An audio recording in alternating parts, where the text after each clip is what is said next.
नमस्कार, NH1 news में आपका स्वागत है। पिछले 2 महीने से भी ज़्यादा का लॉकडाउन हो गया है और कोरोना वायरस के चलते आपने देखा होगा जम्मू कश्मीर में कोई भी जो है गतिविधि नहीं हो रही है टूरिज़्म को लेकर।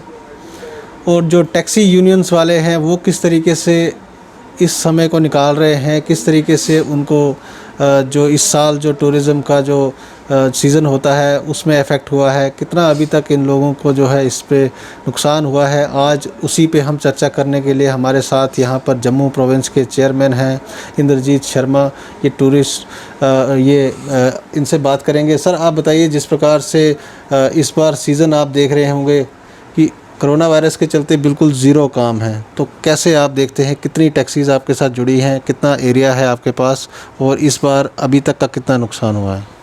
देखो, जम्मू में जितने मेजर जो टैक्सी स्टैंड है वो हमारे पास है। हमारे पास कोई 1200-1250 के करीब जो मेंबर हैं, हमारे जो एफिलिएट हैं हमारे साथ। रेलवे स्टेशन, एयरपोर्ट, डाक बंगला, ऐसे कटरा, हमारा एक म्यूचुअल अंडरस्टैंडिंग है। जो मेजर स्टैंड है वहाँ से हम फंक्शन करते हैं। हमारा कामकाज का पोजीशन तो ये है कि जैसे ये लॉकडाउन हुआ उससे पहले जैसे यूटी का हुआ तो एडवाइजरी जारी हुई, तो हमारा काम तब से ही हम सफ़र कर रहे थे। जैसे थोड़ा थोड़ा माता वैष्णो देवी जी की बहुत कृपा है कि वो हमें बचाती थी, उनके रहमो करम पे हमारी रोज़ी रोटी चलती थी। तो उसके ऊपर लॉकडाउन हो गया। लॉकडाउन की वजह से हमारा जो है वो 100% काम जो है वो ख़त्म हो चुका है, क्योंकि हम माता वैष्णो देवी जी पे डिपेंड करते हैं। जो माता वैष्णो देवी जी आते हैं वो फिर आगे कहीं पत्नीटॉप या कश्मीर वगैरह वो यात्री जो है वो जाते हैं। इस बार लॉकडाउन की वजह से यात्रा बंद हो गई। अभी हमारा पीक सीजन इस टाइम चल रहा होता है, हमारे पास टैक्सी नहीं होती है। हमारा यात्रा वो भी पोस्टपोन्ड ही है एक किस्म की। तो जो हमारा ये 4-5 महीने जो है, हम साल में यही सीज़न होता है हमारा 4-5 महीने का, और पूरा 12 महीने जो है हमारे रोज़ी रोटी का जो ज़रिया है वो उसी से होता है। तो ऊपर हमारे किराए हैं। रेलवे स्टेशन का हमारा कोई 6-6.5 लाख रुपया पर मंथ हम रेलवे को किराया देते हैं। एयरपोर्ट पे हम 4-4.5 लाख रुपया एयरपोर्ट अथॉरिटी को पर मंथ देते हैं, जो हमें किराए पड़ते हैं। हमारी रिक्वेस्ट है, यूटी बनी हुई है, कि सेंट्रल गवर्नमेंट से हमारी ये रिक्वेस्ट है कम से कम हमारे वो किराए माफ़ किए जाए 6-6 महीने के।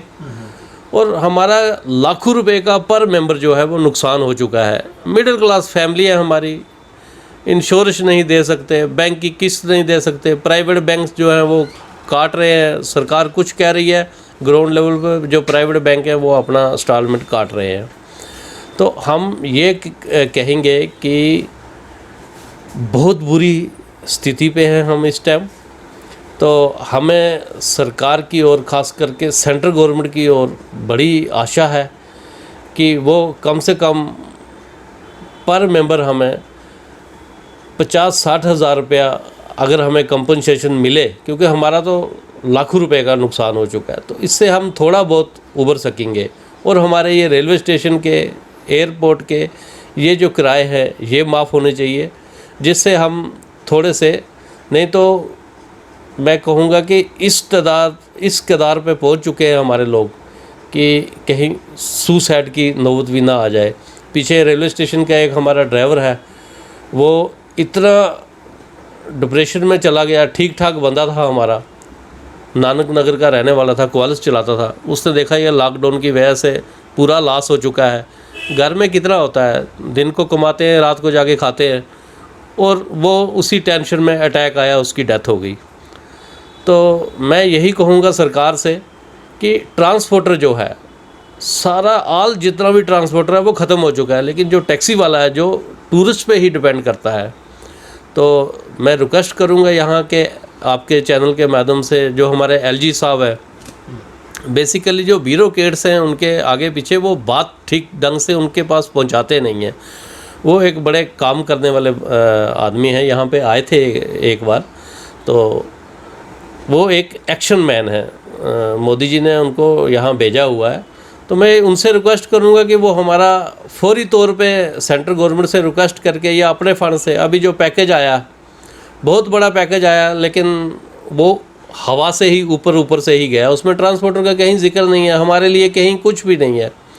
तो मैं ये कहूँगा कि मज़दूर को तो ठीक है बेचारा, उसकी तो ख्याल रखा जा रहा है, रखना भी चाहिए, क्योंकि लेकिन मिडिल क्लास जो फैमिली है वो बिल्कुल पूरी तरह ख़त्म हो चुकी है। सर आपके पास अभी तक कितने ड्राइवर्स यहाँ पर हैं, और मैक्सिमम जो टैक्सीज़ हैं क्या वो मैक्सिमम लोग जो है ड्राइवर उसमें होते हैं या उनकी अपनी टैक्सी चल रही हैं यहाँ पे?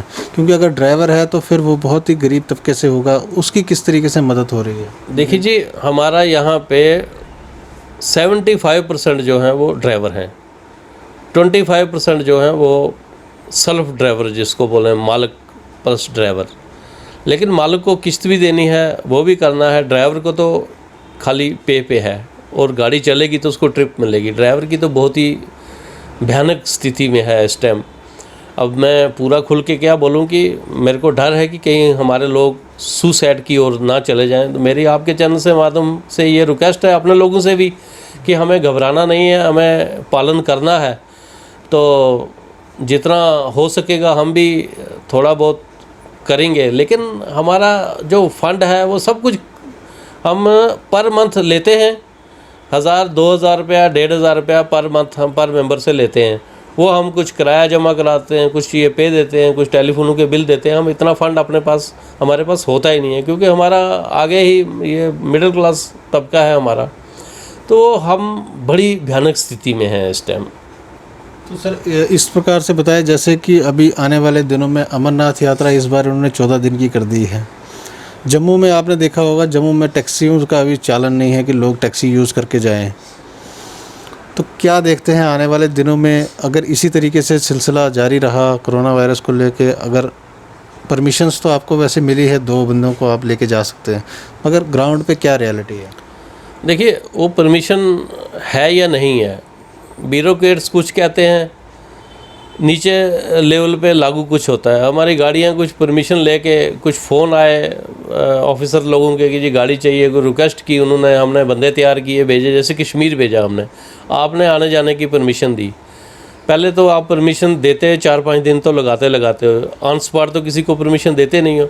4 दिन पहले, 5 दिन पहले गाड़ी नंबर दिया, आप उस ड्राइवर का टेस्ट कर लो, चेक करो उसको। ड्राइवर जाता है, जो वापस आता है उसको पहले सेंटर में जमा किया जाता है, भाई आ जाओ, पहले आप रहोगे उधर। 5-6 दिन वहाँ भेड़ बकरियों की तरह लोग रहते हैं, वहाँ कोई सिस्टम नहीं है। अगर कोई सही आदमी जाएगा, मैं दावे से कहता हूँ, जो हमारे स्टेट गवर्नमेंट का ये जो सेंटर बनाए हुए हैं, हाँ, ये जो सेंटर हैं, इनमें तो सही बंदा भी जाके बीमार हो जाएगा। कोई उधर डिस्टेंस नहीं है, एक कमरे में ठुसे हुए हैं 7-7, 8-8 आदमी, तो क्या वो जो सही आदमी है वो भी बीमार होके आ जाएगा? तो ये इसमें हमने कहा कि भाई भूखे मरना अच्छा है, तो ये ऐसा कमाई करने से भूखे पेट ही ठीक है। क्योंकि एक आदमी आएगा घर आके और 10 वहाँ सेंटर में रह के आएगा जो इन्होंने बनाए हैं, तो और आगे इन्फेक्शन कहीं घर वालों को भी देगा, तो कहाँ से गुजारा करेंगे? हमारे गरीब लोग हैं। तो ये तो बड़ी भयानक स्थिति है ये इस टाइम जो हमारी रियासत में हमारे लोगों से चल रही है। तो हमने रिक्वेस्ट की किसी को कहीं जाने की ज़रूरत नहीं है। तो सर क्या सरकार की तरफ से यहाँ पे सैनिटाइजेशन का काम हुआ है आपके जो आपके एरियाज़ हैं, और इसके अलावा जो ड्राइवर्स हैं आपके पास, क्या उनका कोई टेस्ट वगैरह कराया गया सरकार की तरफ से, जैसे कि रैंडम सैम्पलिंग हो रही है अलग अलग एरियाज़ में? कुछ नहीं जी, हमारे पास कभी कोई टेस्ट नहीं। बड़ी बार बुलाया गया, गाड़ियों को सैनिटाइज करेंगे, कुछ करेंगे, लेकिन ग्राउंड लेवल पे बिल्कुल ज़ीरो है। हमने खुद अपने वो कटिंग की दुकान पे जाते हैं ना, वो शीशियाँ होती हैं, वो उसमें थोड़ा डिटोल डाल के, वो स्प्रे वाली, हमने वो दे के कुछ लोगों को रखी है गाड़ी में यार, वो स्प्रे करके। तो अपना बचाव खुद है। सरकार की तरफ से एक पैसे की भी हमें हेल्प जो है वो इस टाइम नहीं दी जा रही। कागज़ों में, आंकड़ों में भाषण आप सुनते हैं ब्यूरोक्रेट्स के, तो वो बिल्कुल ही नीचे लेवल पे कोई उनकी जो है वो कुछ नहीं हो रहा, वो ग्राउंड लेवल पे। जम्मू कश्मीर सर टूरिज़्म का हब होता था, और इस बार जो यात्रा है जो अमरनाथ की, वो भी 14 दिन की रिस्ट्रिक्टेड कर दी है। तो क्या कुछ होप लगता है आपको, कि या आपको लगता है कि वो अगर पहले तो बहुत कम लोग आएंगे, अगर आएंगे भी तो वो बहुत रिस्ट्रिक्शन होगी उसमें। नहीं जी, यात्रा नाम मात्र ही है। तो 14 दिन की तो अभी अलाउंसमेंट की है, लेकिन बहुत मुश्किल है। यात्रा इस टाइम बिल्कुल ही ख़त्म है। वो अगर होगी भी तो हम कोशिश करेंगे कि दूर ही रहेंगे, क्योंकि गवर्नमेंट की तरफ से कोई फैसिलिटी नहीं है ना, गाड़ियों का सैनिटाइज नहीं है, कोई हेल्प नहीं है गवर्नमेंट की तरफ से। तो दूसरा यात्री डर के मारे कोई आएगा भी नहीं। गवर्नमेंट हो सकता है कि वो 14 दिन बोल रहे हैं, लेकिन कोई आने वाला नहीं है, क्योंकि एक खौफ का माहौल है, डर का माहौल है, पूरे वर्ल्ड में है ये छाया हुआ। ये ऐसी बीमारी है भगवान ने दी है इंसान को। तो कहते हैं इंसान भी काफ़ी था ना, अपने आप को भगवान समझ बैठा था, तो भगवान ने कहा कि मैं तो भगवान मैं ही हूँ, आप नहीं हो। तो ये ऊपर वाले की सज़ा है। तो हम तो शंकर भगवान से यही रिक्वेस्ट करेंगे कि हमें इससे माफ़ी दी जाए, इससे हमारा छुटकारा किया जाए। यात्रा जो है वो अमरनाथ यात्रा भी नामात्र ही है इस टाइम। वो लास्ट सर, आपका क्या संदेश रहेगा लेफ्टिनेंट गवर्नर के लिए? कितना पैकेज आप एक्सपेक्ट करते हैं, और आपको लगता है कि अगर आने जा रहे दिनों में इस तरीके के हालात रहे तो सरकार को कुछ ना कुछ कदम तो उठाने चाहिए, नहीं तो ये जो एक बड़ा तबका है ये काफ़ी ज़्यादा इसमें दिक्कत होने वाली है। देखो, सरकार हर बात पे टैक्स लेती है। हमारे से टोकन टैक्स लिया जाता है हर बात पे। चाय का कप आप भी कहीं बाहर पीते हो, उस पर भी टैक्स देते हो। तो वो पैसा किस लिए होता है? गरीबों का पैसा है। अगर आप लेते हो, टैक्स लेते हो, वो कोई ब्यूरोक्रेट्स के ऐशो आराम के लिए नहीं होता है वो, या सरकार खाली उनको मुलाजिमों को पे देने के लिए नहीं होता है। हर आदमी का, आप हर आदमी से टैक्स लेते हो। उस टैक्स में जो है, हमारी तो यही रिक्वेस्ट है लेफ्टिनेंट गवर्नर साहब से कि आपका गुजरात मॉडल बड़ा फेमस है, आप पे काफ़ी उम्मीदें हमें हैं और थी भी जब आप आए, लेकिन या तो आप तक बात नहीं हमारी पहुंच रही है, या आपको जो आपके साथ ब्यूरोक्रेट्स हैं वो हमारी बात को नज़रअंदाज कर रहे हैं। तो हम उनसे यही रिक्वेस्ट करते हैं कि हमें लाखों रुपए के जो है पर मेंबर हमारी मदद की जाए, जिससे हम उभरे, हमारे बाल बच्चे जो हैं वो उभरे हमारे लोगों के, और उनकी रोज़ी रोटी जो है वो चल सके। हमें एक पैकेज दें, हमें कंपनसेशन दें एक, कि हमारा तो काफ़ी कमर टूट चुकी है। ट्रांसपोर्टर जो है वो खाली दिखावे के लिए है, ट्रांसपोर्टर बीच में कुछ नहीं रहा उसके पास। तो ये हमारे साथ इंद्रजीत शर्मा थे। इनका कहना है कि जिस प्रकार से पिछले 2 से ज़्यादा महीनों से लॉकडाउन चल रहा है, और इनका जो तबका है टैक्सी यूनियंस वगैरह का, इनका कहना है कि 1000 से ज़्यादा इनके पास ड्राइवर हैं और गाड़ियां हैं। अलग अलग जगह पे इनके स्टैंड्स चलते हैं जिसका किराया देना पड़ता है इनको। अगर इसी तरीके से यही हालात रहे तो इनका कहना है कि आने वाले दिनों में ये तबका जो है बहुत ज़्यादा सफ़र करने वाला है, और जो लोग हैं इनके वो काफ़ी डिप्रेशन में भी चले गए हैं। सरकार को चाहिए कि इनकी तरफ जो है तवज्जो दे, ताकि आने वाले दिनों में इनका भी जो है, इनकी फैमिलीज़ भी नॉर्मल तरीके से जीवन जी सकें। आप जुड़े रहें NH1 न्यूज़ के साथ।